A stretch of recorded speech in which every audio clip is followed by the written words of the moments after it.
antara tanggal 15 Maret antara tanggal 15 Februari tahun ini, bulan ini, sampai Maret 2023 sebelum bulan Ramadan. Jangan di skip ya guys. Kita ngobrol sebentar, kurang lebih 10 menit waktunya, tetapi keuntungan materi berkelanjutannya jangka panjang.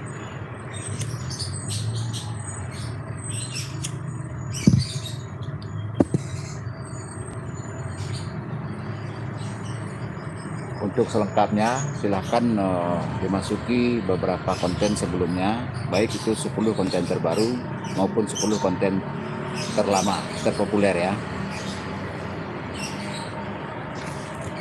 Hal keuntungan pertama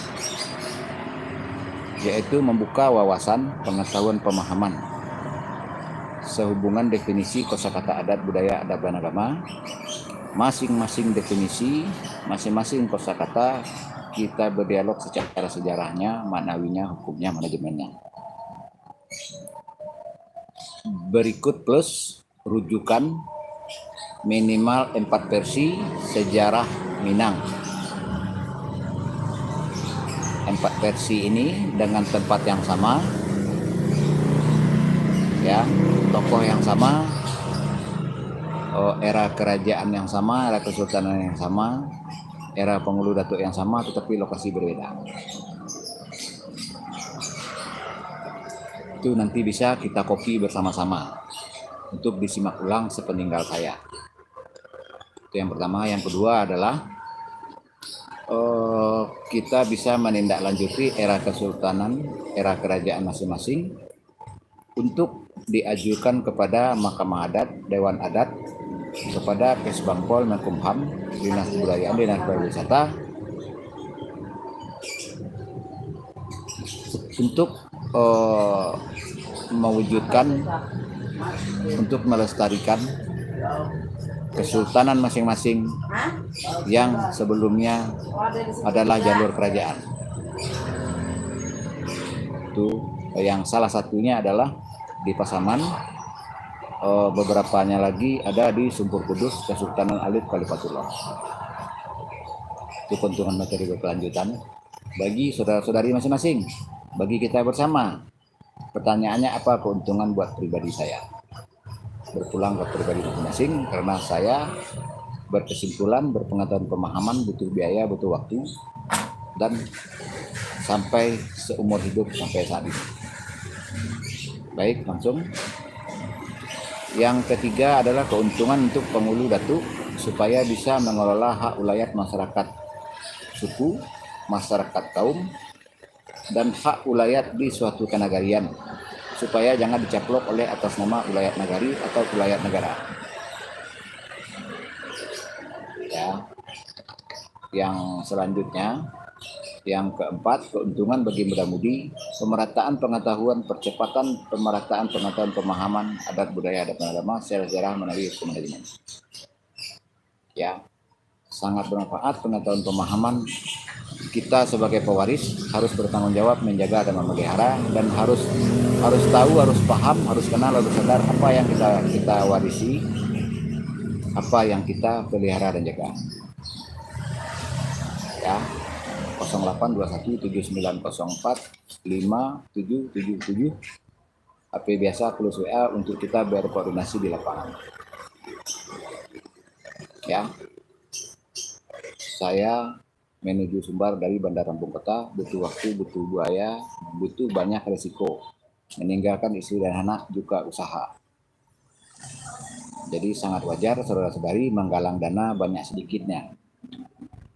Ya, karena mobil perlu perawatan, perlu BBM, saya perlu biaya operasional. Itu yang saya butuhkan.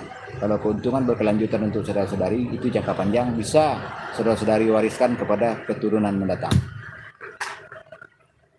Ya, kalau berhasil keberadaan kesultanan saudara masing-masing tercatat sah secara hukum, itu nanti dapat dana yang sangat besar dari Dinas Pariwisata, Dinas Kebudayaan, dan lain-lain. Ya, keuntungan bagi penghulu datuk itu minimal Masing-masing penghulu datuk berpenghasilan setiap bulan minimal 5 juta dari kita bicara manajemen tata kelola. Supaya mandiri, supaya independen. Ya. Saya menyampaikan kesimpulan di konten sebelumnya, terutama di minimal tahap 4 Liling Sumbar 31 Oktober 2021 sampai 30 Januari 2022 4 selama 3 bulan itu di Sumbar ya. Dan yang ke tahap 5 adalah dari tanggal 31 Oktober 2022 sampai 11 Januari 2023. Jadi hamba menyampaikan kesimpulan tidak berdasarkan teori, tidak berdasarkan buku-buku, tidak cuma berdasarkan narasumber yang terbatas, tetapi hamba langsung menyaksikan di lapangan, observasi, melakukan uji kelayakan minimal 3 bulan di masing-masing keliling Sumbar roadshow 1, 2, 3, 4, 5 tersebut. Ngapain dia tadi, Cok? Lu di rumah, Cok? Cukup sekian, terima kasih. Wabillahi taufiq wal hidayah. Wassalamualaikum warahmatullahi taala wabarakatuh. Channel ini adalah kumpulan materi bahasan bertujuan nyata di lapangan, tidak berprinsip mengutamakan viralisasi, tetapi berharap saudara-saudari bisa memaklumi apa niat baik yang saya coba sampaikan, seperti apa prosesnya saya untuk berjuang demi kebaikan kita bersama, demi kebaikan leluhur, demi kebaikan keturunan yang mendatang. Ya, jadi tolong dibagikan. Untuk sementara saya stop aktif di Facebook, hanya aktif di Instagram dan channel YouTube ini.